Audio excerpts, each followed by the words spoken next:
What's going on, Jerome's? Day 2 of Minnesota Fighting Vikings training camp is in the books. Now, this video would have been out a lot earlier, but Daddy was out having a good time. Daddy was out winning the day. That is right. So I'm full of tacos and margaritas and also regret, but here we are. Mainly the regret is being a Vikings fan, but you can understand. Anyway, so I love when the Vikings Entertainment Network, they do these riddles, right? Both in training camp as well as in the season, where the players walk up, little camera, they see a little riddle, and today's is pretty good. When does 10 plus 4 equals 2? Bam, bam, bam, ba-dum, bam. By the way, Zach Davidson looks like a beast. Absolute beast, absolute monster. But 10 plus 4 equals 2 on a clock. Nailed it. My kid actually got that one. Anyway, so first up, Will Rag at Sports Illustrated. Kevin O'Connell says he's already spending one-on-one time with Kirk Cousins, which is big both as a play caller and head coach. It helps that they already had a relationship. Quote, the quarterback has to be an extension of you as a head coach, end quote. Now, I was told that a head coach doesn't have to watch film with his starting quarterback until year 4. Doesn't have to. But yeah, the fact that Kirk Cousins hasn't really had an offensive coordinator on the caliber of Kevin O'Connell, or a head coach for that matter, in terms of dealing with him specifically, at any point during his Vikings tenure, is really telling, because you had DiFilippo and then you had Stefanski. Stefanski and him were pretty solid, but that was only 1 year. And then you had Gary Kubiak, who dated, whatever. And then also you got Clint Kubiak, right? So whatever.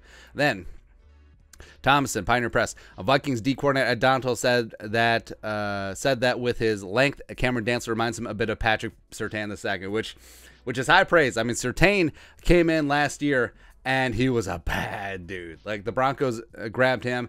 He hit the ground running. He was an absolute rock star right away. So, I mean, that is high praise. And also, you're talking specifically about the length. Dantzler has it. Andrew Booth has it. Caleb Evans has it. So, the Vikings definitely have a type when it comes to the young cornerbacks.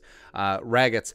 Kevin O'Connell says Nate Hairston has an ankle injury and should be back soon. I do think that Hairston could get into the slot cornerback derby right now. It's Shondon Sullivan's gig. Jordan Hicks is still dealing with non-COVID illness and won't practice today. He's day-to-day, and Troy Dye is beginning the majority of his first-team linebacker reps opposite of Eric Kendricks. Then Will Raggets.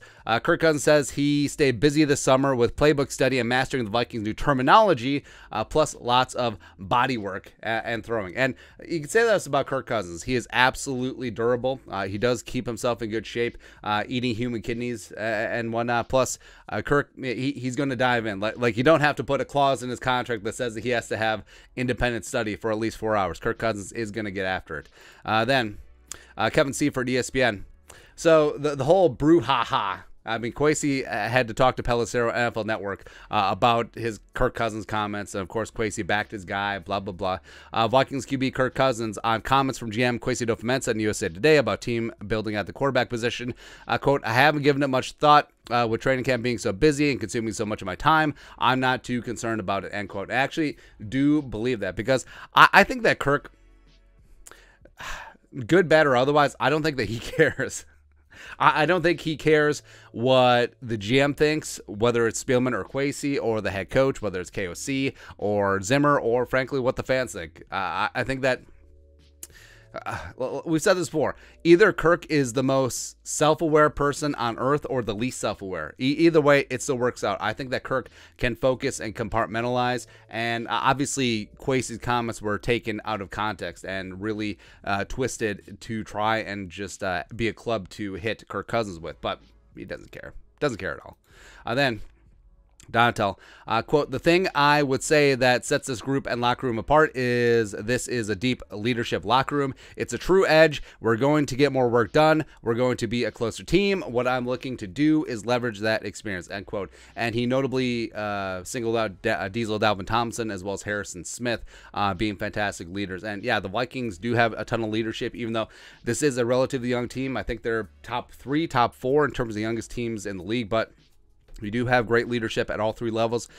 You have Diesel Dalvin, you have Harrison Phillips, you have Kendricks, you have Zadarius, you have Daniil, and then you got Harrison Smith and Patrick Peterson on the back end. So yeah, you are covered in terms of veteran stability. So hopefully that's just going to be more and more leadership. Then Practice. We're talking about practice. Danielle Hunter had a tackle for loss and sack on back-to-back plays against the second-team offensive line. He's pretty good. So, how'd you like to be Blake Brandel or Vidarian Lowe? It's like, baby, ooh, Lord, troubles will come. This is my time. This is my shot. And then you see 99. You got 99 problems, and Danielle is all of them. So just back-to-back getting after it.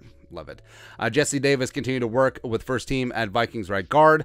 Cameron Bynum still first team safety. Cameron Dantzler still first team cornerback. And holding true to what happened day one, I don't think that there's going to be any significant changes for the first couple of practices. So once the pads get on, maybe they're going to work with different combinations in terms of personnel. Maybe Chris Reed or Wyatt Davis or Ed Ingram gets in at some guard. Maybe Booth rotates in a cornerback, or same thing with Lewis Seen at that other safety spot. Booth and Smith-Marsette, Sam Ekstrom, with a little rivalry brewing today. Booth had some words after a couple reps, at one point committing a DPI. Smith-Marsette responded by throwing the flag back towards Booth. And yeah, they got after it. They were John. And it's something that you do like to see. You want competitiveness, you want feistiness, and I actually love that from my cornerbacks. Like, I actually like them a little bit Cortland Finnegan-y, where they're just going to get in the wide receiver's face, and you have to have supreme confidence as a cornerback because you're going to get beat. You can't let that affect you, right? You have to be able, you get knocked down, you get up again. They're never going to keep you down. And just talking junk. That classic Iowa-Clemson rivalry, man. It's fantastic. Returning punts, Jalen Naylor, ISM, and Burt Wilson all fielding punts from the machine after practice. That is a competition that's worth noting because it really is wide open at this point. I think those three are probably the top three in terms of candidates to return punts. Extra, a couple other personnel notes. Troy Dye got most Jordan Hicks reps, so Brian Asamoah mixing in. Ooh, the rookie. Jesse Davis, record 1, yes. Patrick Jones and Zach McLeod got second team outside linebacker reps opposite Wanham, so obviously first team is going to be Danielle and Za'Darius. Interesting that Patrick Jones is second, McLeod getting in ahead of a guy like Janaris Robinson or Luigi Villain. Again, it's early, doesn't mean anything. Meh. Then Kellen Mond. So Mond and Mannion split second team reps yesterday, but today Mond appeared to work just with the threes, Mannion with the two, so that sort of is what it is. But that's it. Fans, this weekend, DCO Performance Center. So they're getting it back on. Like to see it progressing. Everyone's staying healthy. Everyone's looking good in the hood. Everyone is ready to win that Jerome Barty, baby. That's right. But that's it. Recapping Vikings training camp practice day 2. Talk about practice. Let us know your thoughts and our thoughts in the comment section below. Subscribe for daily Vikings takes. Want to support the work? Put a little something in the Venmo. But till next time, Skol, production value.